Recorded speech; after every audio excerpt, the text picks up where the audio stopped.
Información de último momento, acaban de presentar allí una medida de no innovar contra el decreto de necesidad y urgencia del Gobierno Nacional con respecto a la baja en las indemnizaciones por accidentes de trabajo o muerte por un accidente de trabajo. Vanessa Petrillo, desde Tribunales con los detalles de esta petición. Vanessa. Bueno, se anticipaba un poco, ¿no? Y se esperaba que se vinieran las presentaciones judiciales. Acá, bueno, tenemos la primera presentación judicial contra el decreto de Mauricio Macri. Se realizó esta presentación en la justicia laboral, en la Cámara de Apelaciones del Trabajo, en la cual, bueno, es un amparo, se pide la medida de no innovar y lo que dice es que este decreto de necesidad y urgencia implica una suma del poder público, toda vez que se pretende sustituir al poder legislativo. Sí. Es decir, está diciendo que eso lo tiene que haber hecho el poder legislativo y no por la sola voluntad del presidente o del poder ejecutivo, ¿no? Es el poder legislativo el que tendría que decidir en el ámbito laboral o en el ámbito de las indemnizaciones. ¿Quién presentó esa medida de no innovar?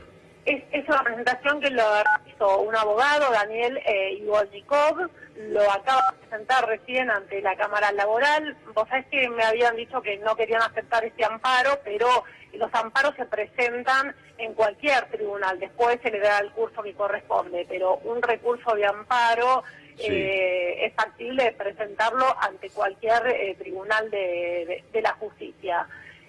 Acá lo que se invoca, ya te digo, es la inconstitucionalidad, la suma del poder público, y lo que está diciendo es que obviamente con este decreto y el nuevo cálculo que se realiza perjudica a los que han padecido un siniestro laboral. Esto no ayuda a la seguridad jurídica, dice el abogado Igolnikov en su presentación ante la justicia laboral.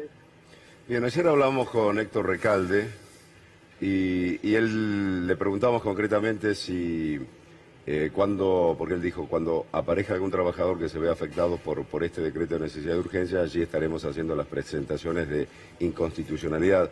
Dice, porque presentarse así sin un caso concreto y hacerlo en forma general, dice, se corre más riesgo, en definitiva, de que sea rechazado, Vanessa. Sí, puede ser, pero de todas maneras yo creo que va a haber presentaciones. El Colegio Público de Abogados de la Capital Federal también estaba trabajando en una presentación atacando directamente la inconstitucionalidad de este decreto, porque también es retroactivo y no se puede aplicar retroactivamente. Creo que va a haber más presentaciones independientemente de que exista un caso concreto o no. Es factible también atacarlo antes de que se produzca un accidente o un caso concreto de un trabajador que plantee este nuevo cálculo que plantea el gobierno en las indemnizaciones. Así que yo creo que se van a venir más presentaciones en el transcurso de las próximas horas. ¿Tuni? No, desde ya es como dice Vanessa, va a haber muchas presentaciones. Este decreto de necesidad y urgencia es vulnerable desde un montón de puntos de vista.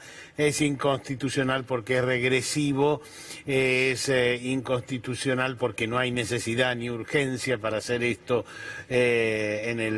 a nada de las elecciones, y porque el Congreso está funcionando, o sea, se podría haber ido al Congreso, o sea, es vulnerable desde varios sentidos. A mí, en general, ya Vanessa lo sabe, me molestan mucho los denunciators que se presentan con media página, y me gusta lo de Rizzo, que dice: vamos a estudiar el tema y vamos a hacer una presentación con jurisprudencia, con fundamentos, etcétera, etcétera.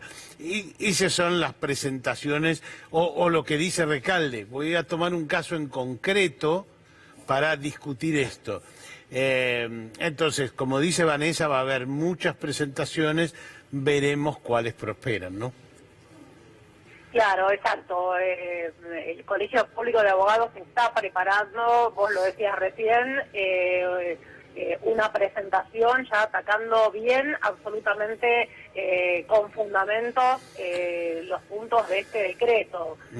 Digamos, Vanessa, Vanessa... A veces prosperan, las no, yo sé. de media página, a veces prosperan y mucho. No, ya sé, no importa, como está muy politizado eso, claro. digamos. No, pero le insistimos a la gente en lo siguiente. Además tiene cosas inconstitucionales como la retroactividad. O sea, claro. si uno tuvo un accidente, hasta el momento se calculaba desde que empezase el juicio por el accidente y por los problemas que tenés y las imposibilidades que tenés, hasta el momento se utilizaba para actualizar la indemnización, se actualizaba un índice que era el del Banco Nación, y ahora lo que hizo ayer el presidente Mauricio Macri es introducir un índice menor. O sea, imagínense en esta situación de inflación, vos tenés un accidente ahora y dentro de 2 años sale el juicio, la forma en que se actualiza esa indemnización es clave.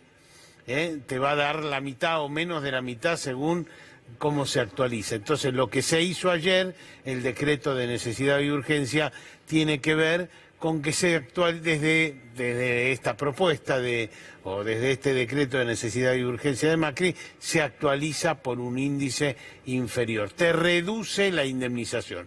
Ese es el efecto concreto. Reduce las indemnizaciones. Lo que tiene que pagar la RT, en definitiva. La RT, efectivamente. Ayer yo escuchaba a los abogados laboralistas que decían que el gobierno en realidad lo que busca en esto es preservar el negocio de las ART a costa justamente de los trabajadores, en este caso, bueno, que se accidenten o se puedan accidentar en el futuro, ¿no? O los que también están pendientes de cobrar, porque es retroactivo. También eso es interesante, ¿no?